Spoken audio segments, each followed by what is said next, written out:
Pencairan PKH dan BPNT saat ini itu sudah terpantau cair hampir 100% untuk seluruh KPM, baik yang melalui Himbara dan juga yang melalui PT Pos Indonesia. Dan ini sudah terlihat juga di cek bansos yang bisa diakses oleh seluruh masyarakat untuk mengetahui apakah terdaftar atau tidak di periode pencairan pada kali ini. Tetapi saat ini masih ada KPM yang menanti-nanti, menunggu-nunggu kenapa bantuan sosial saya seperti PKH dan BPNT itu belum juga dicairkan. Nah, perlu diketahui bahwasanya pada saat ini Kementerian Sosial sudah banyak menghapus para penerima bantuan sosial PKH dan BPNT yang sudah teridentifikasi tidak layak sebagai penerima bantuan sosial PKH dan BPNT. Untuk kategori apakah KPM-KPM yang pada saat ini sudah resmi dihapus oleh Kementerian Sosial bantuan sosialnya? Untuk lebih jelasnya saksikan pernyataan Ibu Menteri Sosial dan pimpinan KPK di video penjelasan saya berikut ini.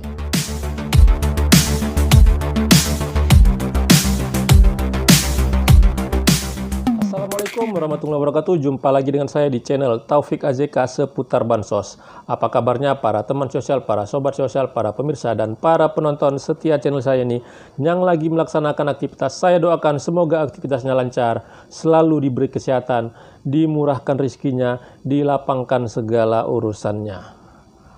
Pencairan bantuan sosial PKH dan BPNT saat ini yang sudah dinikmati sebahagian besar para keluarga penerima manfaat itu sangat membantu. Akhirnya para KPM tersebut yang sudah mendapatkan bisa tersenyum lega, bisa tersenyum bahagia. Akhirnya penantian yang cukup panjang akan pencairan itu bisa dinikmati oleh para KPM untuk membantu memenuhi kebutuhan hidupnya sehari-hari.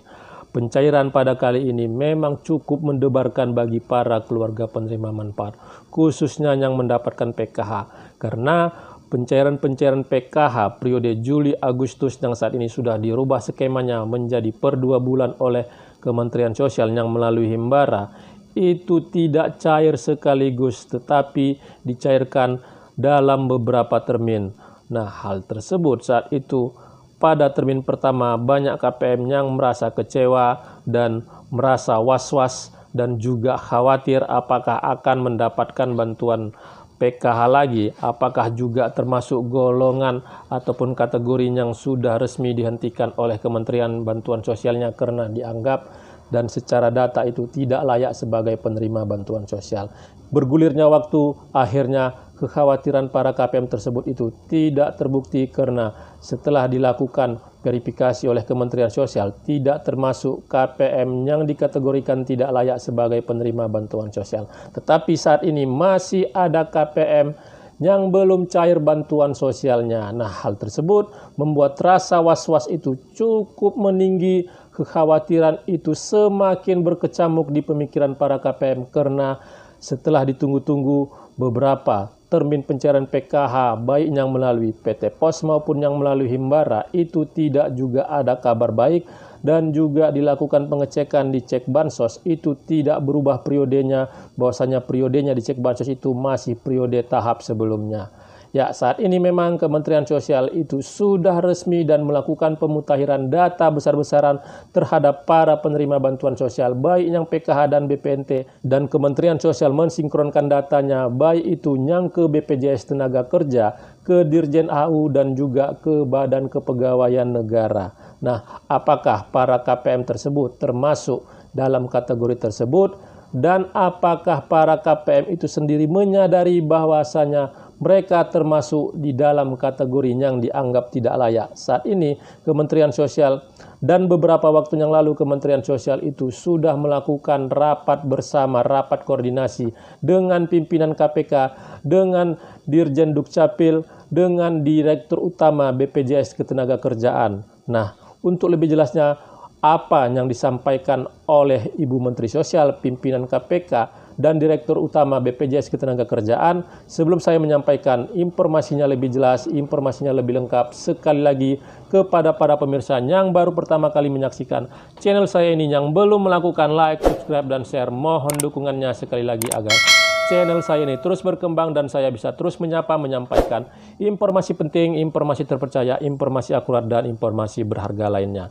Tonton video ini sampai selesai, jangan di skip supaya mendapatkan informasi yang utuh dan tidak menimbulkan gagal paham. Saat ini di tengah-tengah situasi yang pencairan BKH dan BPNT itu sudah hampir merata, tetapi masih ada KPM yang bertanya-tanya apa sebenarnya yang terjadi. Apakah saya dihapus bantuan sosialnya? Ya, para pemirsa dan para keluarga penerima manfaat, untuk lebih mengetahui dan bisa lebih memahami apakah termasuk di dalam kategori tersebut, saya akan menampilkan pernyataan Ibu Menteri Sosial, pimpinan KPK, dan Direktur Utama BPJS Ketenagakerjaan agar para KPM dan para pemirsa bisa mengetahui apakah termasuk ke dalam kategori atau golongan yang sudah dihapus bantuan sosialnya oleh Kementerian Sosial. Untuk lebih jelasnya, saksikan video berikut ini. Kemudian, ini adalah rekap hasil evaluasi kami.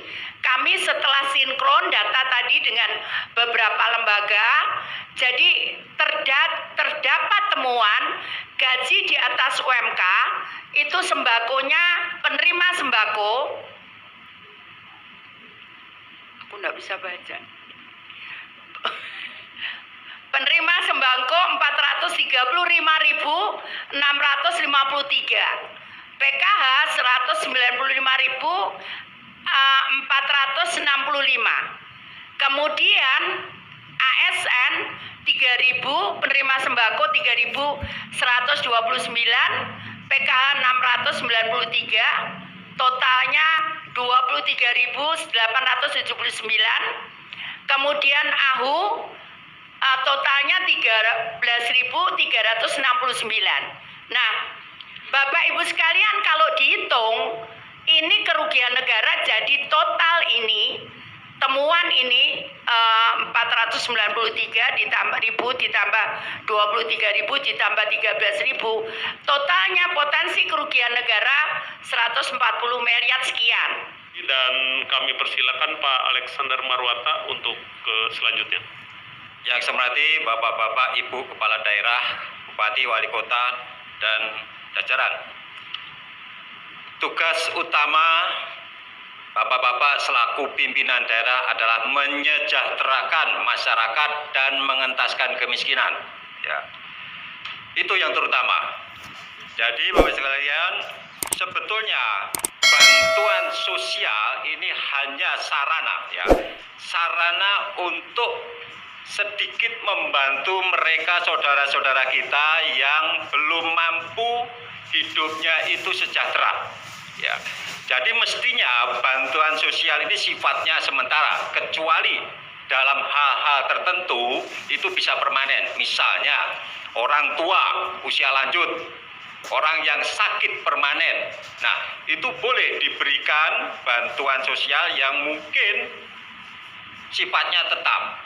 Tetapi ketika seseorang itu dalam usia produktif, ya, itu mestinya bantuan sosial itu sifatnya sementara, ya, untuk menopang kehidupan sementara, sambil mestinya bapak-bapak mengupayakan untuk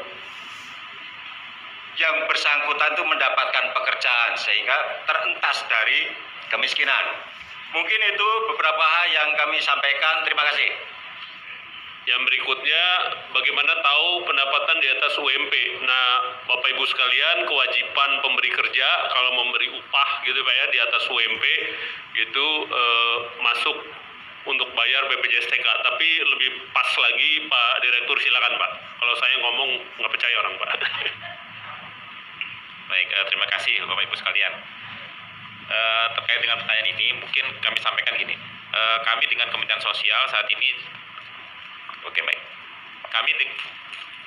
Kami saat ini dengan Kementerian Sosial melakukan kerjasama dalam konteks bahwa data kepesertaan BPJS Sosial menjadi salah satu sumber untuk melakukan verifikasi.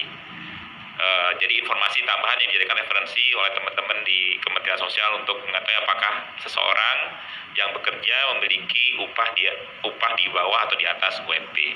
Dan Bapak Ibu tentunya sudah sangat memahami bahwa program jaminan sosial khususnya untuk yang bekerja di sektor formal ada laporan upah yang disampaikan kepada kami, dan kami bersama dengan Kemensos untuk terkait dengan pemandangan data UMP-nya. Tapi kembali lagi tadi disampaikan oleh Ibu Menteri bahwa atas data-data ini kembali lagi akan dikembalikan kepada teman-teman di masing-masing daerah untuk dilakukan verifikasi kembali atas data tersebut gitu. Tapi pada dasarnya dari Kementerian Sosial juga sudah melakukan proses verifikasi dengan mengecek data-data berupa bukti-bukti tadi rumah dan lain sebagainya. Mungkin itu secara garis besarnya Pak Direktur, ada satu dari Deli Sertifikat bantuan iuran BPJS TK bagi pekerja rentan. Jadi pemerintah daerah membayarkan gitu, izin direspon Pak. Oke, kalau yang pekerja rentan pada prinsipnya kan upahnya sudah karena dia pekerja rentan Pak ya, karena statusnya pekerja rentan berarti upahnya di bawah UMP pastinya.